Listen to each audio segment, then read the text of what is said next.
Question. Okay.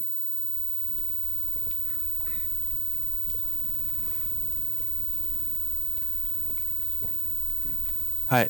I just have a question about patents. So, did you do any patents in the early stages of when you had your idea? And if so, how soon? Was it before the planning stage, before you got clients, before you introduced it to anyone? Yeah. No. I would stay away from patents at all. So, it really depends. The reason why we didn't patent because we're a software company. If you patent softwares, you basically are giving away some of your competitive advantage because once you patent something, it's out in the blue. Everyone can copy that. And when it comes to software, by copying that and tweaking it just a little bit, people can easily copy your idea. By tweaking that product, by tweaking what you already have, someone can easily make it much better than yours. And then your entire idea is out in the blue. So by not patenting it, it's going to keep people guessing what exactly it is. All the time and work that you spend on building your product, you're not giving that out to the world if you don't patent it. But in the future, once you get big and you have enough money to actually pay for patents, then you can do that. Yeah, so two answers to that question. The first is for anyone who's going to start a business, hire two people first or find friends who do this, get a really good accountant, get a really good lawyer. Because doing either of those things wrong from the outset could ruin your business years down the line. Specifically to patents, there's like a couple of things you have to do legally along the way. The first is the basic, get an LLC, get sort of like that all set up. That's relatively inexpensive. We didn't patent because in software it doesn't really make a lot of sense to do patenting, as Kumesh said. But you may, if you design something physical, a patent will make all the sense in the world because there's actually you can protect your intellectual property. I wonder if that's a hint. That's where the lawyer can actually help. Find that good lawyer. They'll tell you maybe you should patent it, maybe you should copyright it, maybe you should trademark your idea. For us, we trademarked, we did not copyright, we did not patent. To Kumesh's point, it wasn't worth the money we were going to invest for the protection we actually get in the end. So make sure you talk to someone knowledgeable if you decide to go out there. Remember, with patents, it's nice to have intellectual property, but there's a couple of ones. One, as Kumesh said, the reason you get a patent is you disclose it.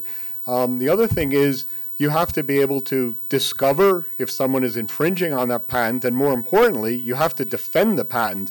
It's not like if someone breaks into your building, you could call the police and they'll dust for fingerprints and bring a case and all. With the patent, it's you, and lawyers are very expensive. I heard that last week. Some of the top New York City law firms just broke the $1,500 an hour mark. Not all are that much, but to defend a patent is very expensive. So we're going to go to a question in the back, but there was a question from Gabriel Torres.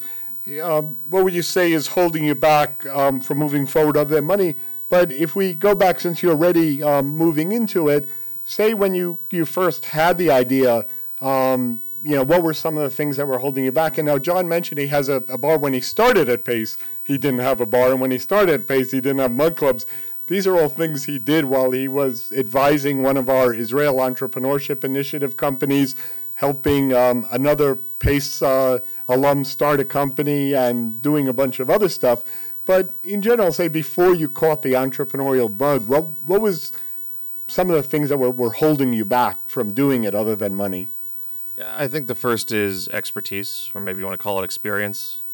Coming from a corporate environment to take that leap where you have full control over everything is a very different dynamic. As Professor Bachenheimer mentioned, I worked with a couple other companies that were founded through Pace, so I got to see them go through a couple of the initial motions, working with a lawyer, working with an accountant, and so on and so forth. So, coming out of the gate, find people who have done this before, find people you trust, find people who will give you some insight into what the first couple steps you need to take are. I think Professor Bachenheimer teaches a really good class on this. I forget what the name is, but I'm sure he'll be happy to tell you at the end. But it shows you like the first 50 steps you should take if you want to get out into the entrepreneurial environment. So, getting that knowledge up front so you don't miss a couple and get yourself in trouble is a really important first start. So the class is actually called Entrepreneurial Implementation, and it's a new course I developed where it's held in the lab, but the primary purpose is get out of the building. There's no answers in the classroom, only assumptions. And like a scientific experiment, when you develop a hypothesis, you develop a test for how to test it, you go out and test the hypothesis and then either pivot or proceed. And what's nice is that in the space of a semester, students have to implement some aspect of a business. You're not launching a whole business, but you're implementing some aspect of a business. And again, we built a YouTube video. It was 30, 40,000 views. And part of it are those students in that implementation class. And quite a few of them have launched. So a shout out, one of them, Foodie Out Loud. She was a commercial dance student and a Rockette, not a business school student, had launched a company for the class called foodieoutloud.com. So you could follow her on Instagram or go to foodieoutloud.com. And it's just an example. Just started it for class and now is pursuing it. Whether it turns out to be a viable commercial venture or not is something, but the idea of actually getting out and doing it, is something that I was excited about. I think we have a question in the back. Professor Nikhil will bring the microphone back. And keep tweeting them in to @PaceyLab. Hi. I'm sure each of you have your own definition of success or what success will look like in your head. So I'd be interested from hearing from each of you what your early stage feeling was. If I just get to this, that's success to me. And what's your longer term idea of what success will look like?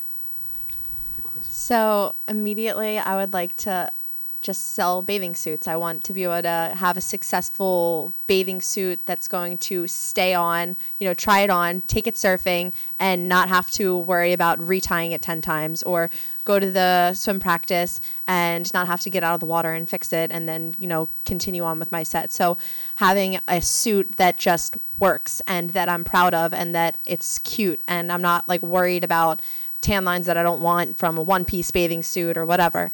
That would be an immediate success. And down the road, I eventually want to have, I always have dreamt of living in California. I want to have a surf shop in California, a home base, and I would like to have a whole brand of, bathing suits and swimwear line and, keeping it along the lines of what it stands for, being athletic and fashionable. But, building not only just the suits, but, a whole brand off of itself would be an end result success for myself. So for myself in the near term, we have a viable product we're about to launch. So I've gotten through that kind of really terrifying phase of all this. The near term success is being financial viable. I want to know that 6 months from now, all the money I put in and the time and the effort will pay off, and at least something we continue to manage. My hope is in the medium term that we'll be financially successful enough that I can hire a couple of people and continue to ramp the product up. And the long-term success is, could this really be something that I could lean on for supporting my family? If we could get 500 customers, this would be a $500,000 a year business. That's pretty good from just an idea that started from how to sell a couple more beers in my bar. So hopefully in the long term we'll be able to reach that, but in the short term, it's just nice to know we'll keep those lights on.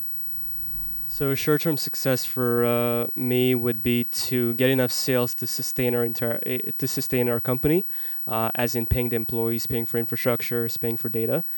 So we're going to aim to get that much sales so we can break even completely.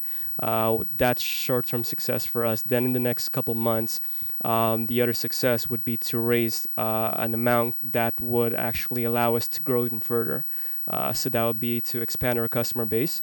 So we would want to improve our product with that funding, increase our team, and try to get as much customers as possible. And then after that, long-term success would be to make as much revenues as possible. That's about it. Yeah.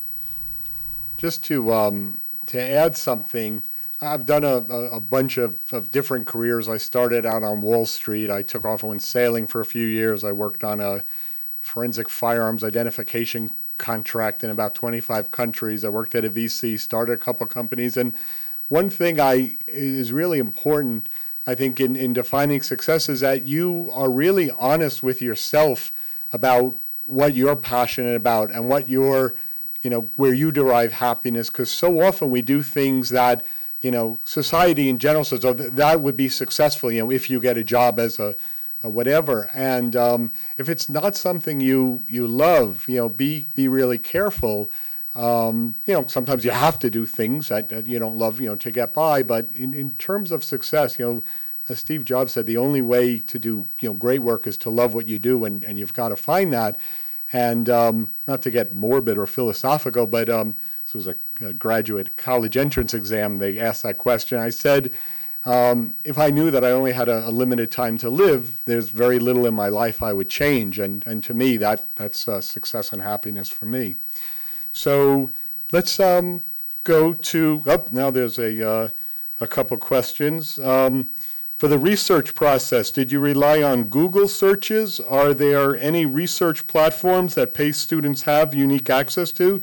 This is from Karen Lemon. And before the panel answer, take it, things that don't appear on the first page of Google results, there's a whole nother world out there. It's a lot easier to do research now than it was when I was a student here. But take advantage of the library, the databases. We pay tens of thousands of dollars for some of them. But a great question. How did you do your research? Was it Google, other things? So first went to the handy Google, yes. When I was originally looking things up, I was looking for suits that had what I was looking for, specific cuts, specific fabrics, and of course you find that, and then you get shopping, and then you're like, oh, and then you get distracted, then you have to go back on track, but which is very easy to get off track of. And so after I looked on, the sites that I found top rated for athletic swimwear, I then looked at what kind of fabrics that they were using. So, it's not just shopping, I guess. I was looking into their fabrics. And then from there, I was figuring out where they sourced their fabrics from. And then I'm figuring out, okay, well, where are they making their suits? And then from there, I was kind of like, I'm in a world of information with a lot of new glossary terms to look up that I had no idea, like what I could talk about it, but I didn't know exactly what I was talking about. And so then that's where I found it's not what you know, it's who you know that knows it. So then that's where someone like Tracy came along, and I just picked her brain for like 3 hours on the phone one night, and everything she said I wrote down in like a book, and I have this little book of terms that I looked up, and then I sat there and I looked up what a tech pack is, because I had no idea what that is, and then I looked up the minimum order quantities, and I looked up different types of fabrics and the way they can blend fabrics, and what it means when you have the different stretches of fabric, and just the most, I guess, resourceful way of finding out information wasn't actually the internet, it was talking to people. So I would call up production companies, and even though they couldn't help me, they knew some way of, like, I was speaking with someone that he was like, well, I don't really do that, and I was like, okay, I kind of got discouraged, and I saved his contact because then he was emailing me different things that I could search that might be helpful down the road. So not everyone was immediately helpful, but a lot of people knew a little bit about a certain thing that I was looking for, and then I could search it from there. So it wasn't Google that really helped, I would say. I think it was more speaking to people and picking their brains, and that was the most resourceful information that I've had so far. I mean, Google for sure, the internet for sure. For me, it was, okay, well, when my customer goes to buy my product, what path are they going to take? How are they going to find this thing that I want to sell? So using Google, using Facebook, using the app stores was an important free resource for me, because every week I check in and say, okay, well, if I type in host my own beer club, what comes up? And I pray every time I do that some competitor hasn't jumped in line in front of me. The other key thing, too, is people as a research resource. And this is a college campus. If you were to post signs around campus that you're going to give away free pizza for an hour if someone will sit and do a focus group with you, that's a really cheap way to get information. So, make use of the resources you have here at PACE in terms of people and their opinions and so on and so forth. If you could all of a sudden find out that 1,000 people believe X about the product you want to launch, that will cost you thousands of dollars in the free market. So take advantage of your classmates and the folks you have here right at PACE. And of course the professors, a lot of them have been in industry. They have expertise that consultants would charge hundreds of dollars an hour for. Yeah, so meetup.com actually was one of the best resources. So meetup.com, they host they have different types of events that's happening around the city or the state. So I would basically apply to a whole lot of different meetups I would be interested in. Some meetup would be informational, some would be startup pitches. So these informational meetup, they would basically tell you what you need to know at this exact moment, and you can actually network with everyone in the room. And when you network with these people, you ask them questions, and if they don't know the answer to the question, they would introduce you to their friend who might know the answer.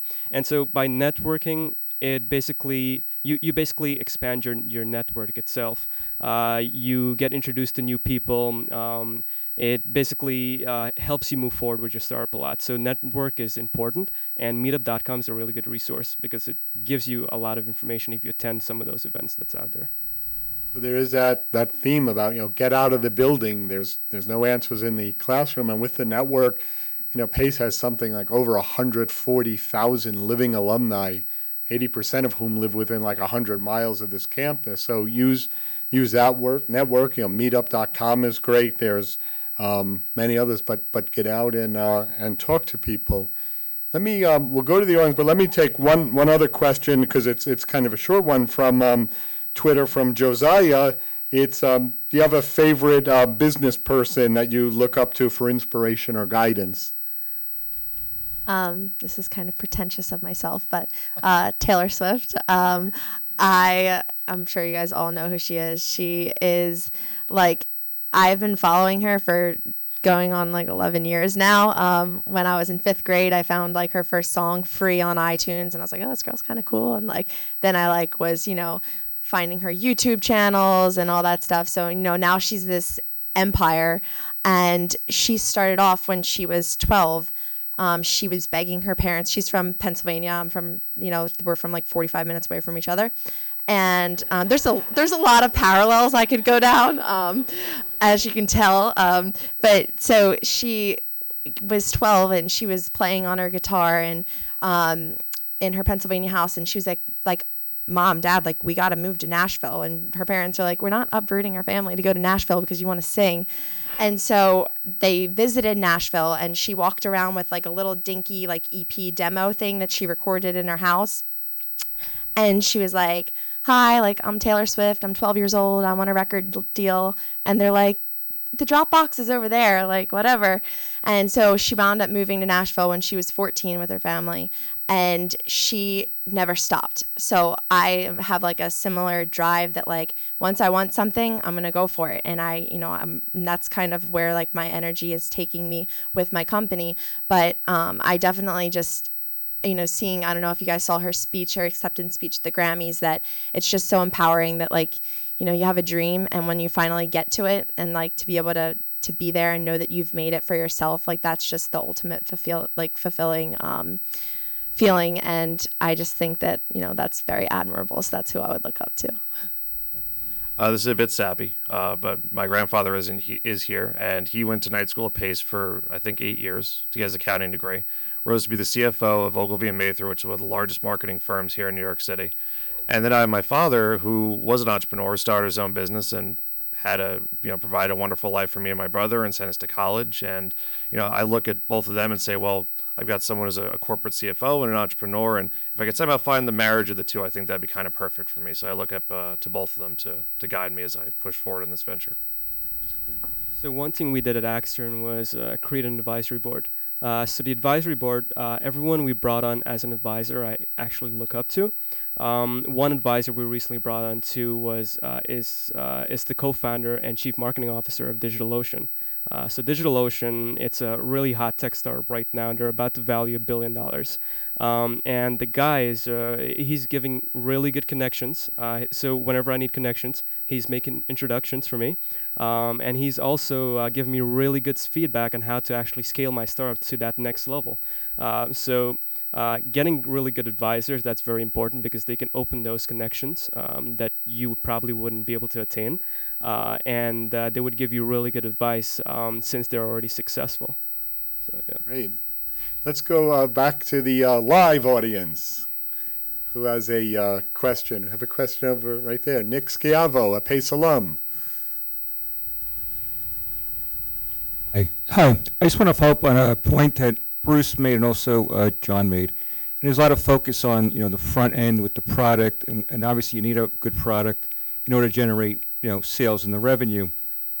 But when did you pivot, or John and Kumesh, in terms of, quote, your back office, in terms of, let's bring in an accountant, bring in a finance person to help us understand the revenue, understand our gross profit percent, understand our expenses, and show us the financial way forward. And when you did that, how did it, did it change your business? So understanding this is a biased answer because I have a corporate finance background, the first thing I did was the budget and the numbers and to make sure that I thought the business would ultimately be viable. But then, as I said earlier, the second thing I did was get a good lawyer and make sure that if this thing did come to fruition, that I could keep it and that I could defend it and that it would be something that would be legal in the marketplace. So I think once you decide what you want to do, make sure it's viable, make sure it's legal, and that you can protect what you want to build. Then start prototyping. And then once you have a prototype out there, that's when you get out of the proverbial classroom, you go out, you show it to people, and you get the feedback, and you start then from that building those back office functions like marketing and sales and so on and so forth, so that when you have your prototype ready and your product ready, you can actually go out and sell it and start to get your business humming. Right. So I'm actually an accountant. So I major in accounting. So that was a good issue for me. That was a good thing for me because I just did all the accounting myself. But when it comes to getting into the market, you as an early stage startup, you need to incorporate. And this is it's a really good lesson. So incorporating your startup is a must when you're generating revenue. So before you even generate revenues, you need to get a bank account. You need to incorporate your startup. A lot of people think that incorporation it's a lot of costs and you need money to actually incorporate. If you can go to a really good lawyer and negotiate a pro bono clause where you don't pay any money. And they will basically you will pay for you would pay that legal fee in about 6 months or 12 months after you get funding. That's a really good deal. So that's what we had. We have one of the best lawyers that represent Apple and Google, and we did a pro bono deal with that lawyer. And so we don't have to pay any legal fees at all until we raise a large Series A round of funding. Budgeting is really good, and actually getting that lawyer that helps you to do all your legal issues is good too. So. And that kind of being resourceful. So one of the most prestigious law firms in Silicon Valley is Wilson Sonsini, and there's three that I know of, three pay startups that Wilson Sonsini gave them. It's not pro bono, but what they do is they give them a credit of like $100,000 of legal services, and then when they do get Series A or major round, they'll pay them back. But it was interesting to win. One was this bedroomfurniturediscounts.com, and I gave them a tour of the eLab and like all the pictures of some alum up on the wall. It goes, oh, we represent them too. We represent them too. Yeah, that's a law firm too. And is it Wilson Sonsini? Yeah. Again, it's the most prestigious tech, Silicon Valley law firm by far. And here it is. There's creative ways to do this. It's not, sit around, wait for the perfect opportunity. Oh, I can't raise money from a VC, so I can't do it. Good. How about we're gonna be right on time with the schedule. I think we have time for either one or two more questions. We have one over here. Kumesh, you spoke about how you built that website and then you had New York's biggest hedge fund come to you.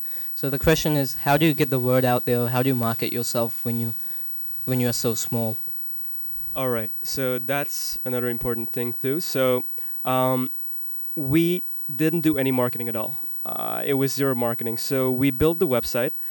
So I also develop websites. So I built a website, and you need to basically make your website visible, as in when people search for something related to your product, they need to be able to go back to your website and find your website on Google search engine. So that requires SEO building, linking back stuff to your website. But to reach out to customers, we didn't do any marketing. What we did was identify who our customers were, the job title of our customer. So at a large hedge fund, quantitative analysts or portfolio managers would be our customer. And we would go on LinkedIn and use LinkedIn Advanced Search, type their title in, and we have like 100,000 portfolio managers that's there. And we would just send a message to each individual portfolio managers, very short LinkedIn message, less than 100 words. And about 25% is going to reply back to you. And when they reply back, they're going to give you their emails, and then they're in your sales pipeline right now. And then you will continuously follow up with them. And so far, we have done no marketing at all. Yeah. Great. How about we have, again, time for sticking with the 7:30 schedule. And then that'll leave an hour for networking. Unless you're a professor, I know some professors are going to resume class after 7:30, so please do whatever your professor instructed. Otherwise, we do have time for networking, both with each other and the panel. But let's take another question. I don't.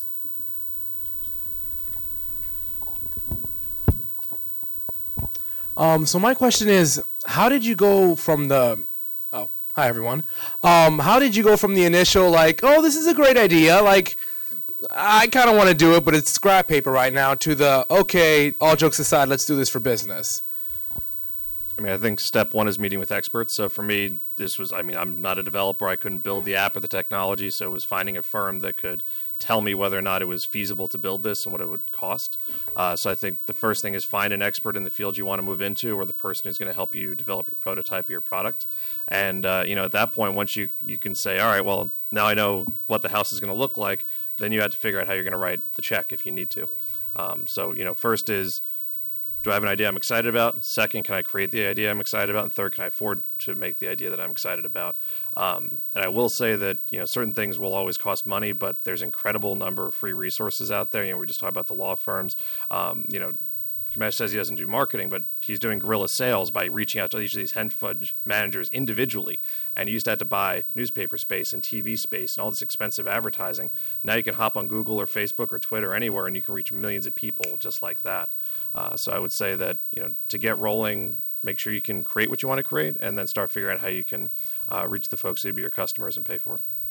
Yeah, when someone say that they'll pay for your product, that should be the time when you should be serious about it. So, so you can just draw a really crappy product on a piece of paper and just go to some random guy who might be interested in it and show him this and ask him if he would be interested. If you build this right now, would you pay for it?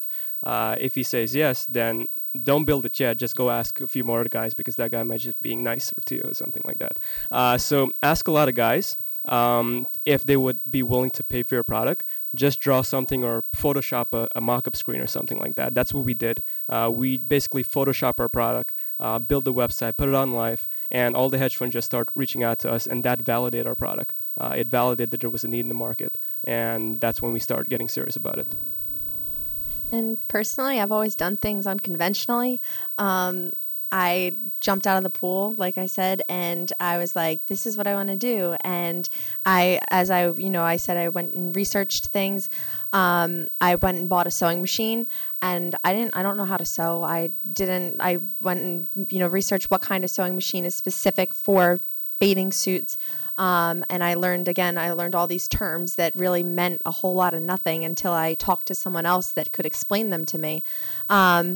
And I've always been into crafts, and my parents were always my dad was always trying to show me how to change the tire and stuff on the car. And I was like, Dad, there's people that can do this for me. And he's like, but you need to know how to do it yourself. And I'm like, I really don't, Dad. But, it's that I grew up in a household where it's well, if you want something, go do it yourself, go make it yourself. So when I had this idea, I was just well, instead of just, I looked to see if I could find a suit that would compromise what I was looking for, and I didn't find one. So I was like, I'll just make it myself. So it was one of those things where it wasn't really anyone that pushed me towards oh, why don't you go pursue that? It was this was my lifestyle, so why not go after it?